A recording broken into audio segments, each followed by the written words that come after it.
இந்த வருடம் நம் தமிழ் சினிமாவில் நிறைய நல்ல திரைப்படங்கள் வந்தது, சில மோசமான திரைப்படங்களும் வந்தது. அந்த வகையில் 2024ஆம் ஆண்டு தமிழ்நாட்டில் அதிகம் வசூல் செய்த திரைப்படங்கள் குறித்து இந்த பதிவில் பார்க்கலாம். இதில் முதலிடத்தை பிடித்திருப்பது விஜய் நடிப்பில் வெளியான the greatest of all time, the GOAT திரைப்படம். இந்த திரைப்படத்தை வெங்கட் பிரபு இயக்கினார். பிரசாந்த், பிரபுதேவா, ஜெயராம், மீனாட்சி சௌத்ரி என பலர் நடித்துள்ளனர். இந்த திரைப்படத்தில் த்ரிஷா ஒரு பாடலுக்கு நடனமாடினார். திரைப்படம் வெளியாகி மக்களிடையே பெரும் வரவேற்பை பெற்றது. இந்த திரைப்படம் உலகம் முழுவதும் 460 கோடி ரூபாய் வசூலித்தது. 2024ஆம் ஆண்டு வெளியான தமிழ் திரைப்படங்களில் முதலிடத்தை பிடித்துள்ளது. அடுத்து ராஜ்குமார் பெரியசாமி இயக்கத்தில் சிவகார்த்திகேயன் மற்றும் சாய் பல்லவி முன்னணி கதாபாத்திரத்தில் நடித்து வெளியானது அமரன் திரைப்படம். இந்த திரைப்படம் மறைந்த மேஜர் முகுந்த் வரதராஜன் அவர்களின் வாழ்க்கையை மையப்படுத்தி எடுக்கப்பட்ட திரைப்படமாகும். இந்த திரைப்படம் மக்களிடையே நல்ல வரவேற்பை பெற்றது. இந்த திரைப்படம் உலகம் முழுவதும் இதுவரை 330 கோடி ரூபாய் வசூலித்தது குறிப்பிடத்தக்கது. இந்த படம் சிவகார்த்திகேயனுக்கு மிக பெரிய வெற்றி படமாக மாறியது. 2024ஆம் ஆண்டு வெளியான தமிழ் திரைப்படங்களில் 2வது இடத்தை பிடித்துள்ளது. அடுத்ததாக டிஜே ஞானவேல் இயக்கத்தில் ரஜினிகாந்த் நடிப்பில் வெளியானது வேட்டையன் திரைப்படம். இதில் அமிதாப் பச்சன், ராணா தகுபதி, மஞ்சு வாரியர், ஃபகத் ஃபாசில், துஷாரா விஜயன், அசல் கோளாறு மற்றும் பலர் நடித்துள்ளனர். இந்த திரைப்படம் நீட் தேர்வினால் மாணவர்கள் படும் கஷ்டத்தையும் கல்வி எப்படி வியாபாரமாக்கப்பட்டு வருகிறது என்பதையும் பேசும் திரைப்படமாக அமைந்துள்ளது. இந்த திரைப்படம் உலக அளவில் 255 கோடி ரூபாய் வசூலித்தது. தமிழ் திரைப்படங்களில் 3வது இடத்தை பிடித்துள்ளது. அடுத்த திரைப்படம் நித்திலான் சுவாமிநாதன் இயக்கத்தில் விஜய் சேதுபதி மிக முக்கிய கதாபாத்திரத்தில் நடித்து வெளியான மகாராஜா திரைப்படம். இந்த திரைப்படத்தில் அனுராக் கஷ்யன் வில்லனாக நடித்துள்ளார்.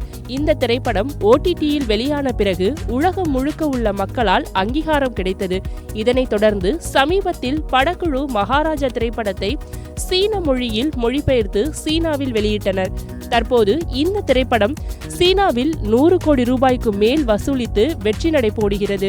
திரைப்படம் இதுவரை உலக அளவில் 170 கோடி ரூபாய் வசூலித்துள்ளது குறிப்பிடத்தக்கது. தமிழ் திரைப்படங்களில் 4வது இடத்தை பிடித்துள்ளது. அடுத்ததாக இந்த ஆண்டு தனுஷ் இயக்கி நடித்து வெளியான திரைப்படம் ராயன். இத்திரைப்படத்தை சன் பிக்சர்ஸ் கலாநிதி மாறன் தயாரித்து தனுஷ், S.J. சூர்யா, காளிதாஸ் ஜெயராம், துஷாரா விஜயன், சுதீப் கிஷன் மற்றும் பல திரை நட்சத்திரங்கள் நடித்திருந்தனர். அண்ணன் மற்றும் தங்கையின் பாசத்தை மையமாக வைத்து உருவான இத்திரைப்படமாகும். இந்த திரைப்படத்திற்கு இசைப்புயல் A.R. ரகுமான் இசையமைத்தார். இந்த திரைப்படம் உலக அளவில் 156 கோடி ரூபாய் வசூலித்துள்ளது. கமலஹாசன் நடிப்பில் ஷங்கர் இயக்கத்தில் வெளியானது இந்தியன் பாகம் 2 திரைப்படம். இந்த திரைப்படம் 1996ஆம் ஆண்டு வெளியான இந்தியன் பாகம் 1 தொடர்ச்சியாக அமைந்துள்ளது. திரைப்படம் வெளியாகி மக்களிடையே கலவையான விமர்சனத்தை பெற்றது.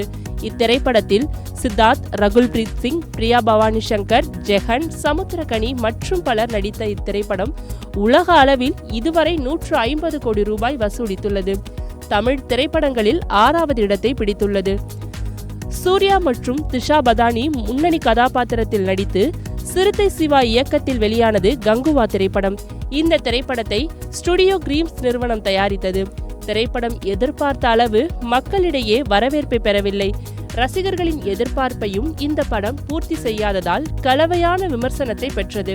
இந்த திரைப்படம் உலக அளவில் 105 கோடி ரூபாய் வசூலித்துள்ளது குறிப்பிடத்தக்கது.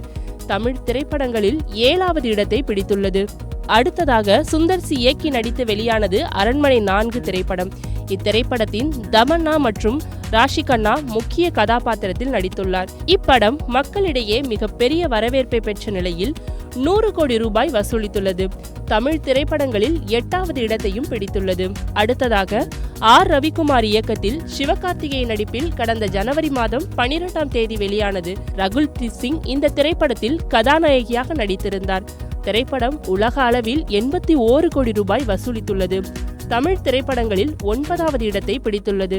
அடுத்ததாக அருண் மாதேஸ்வரன் இயக்கத்தில் தனுஷ் நடிப்பில் கடந்த ஜனவரி 12ஆம் தேதி வெளியானது கேப்டன் மில்லர் திரைப்படம்.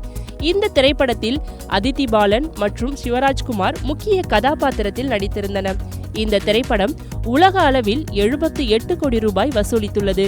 தமிழ் திரைப்படங்களில் 10வது இடத்தை பிடித்துள்ளது.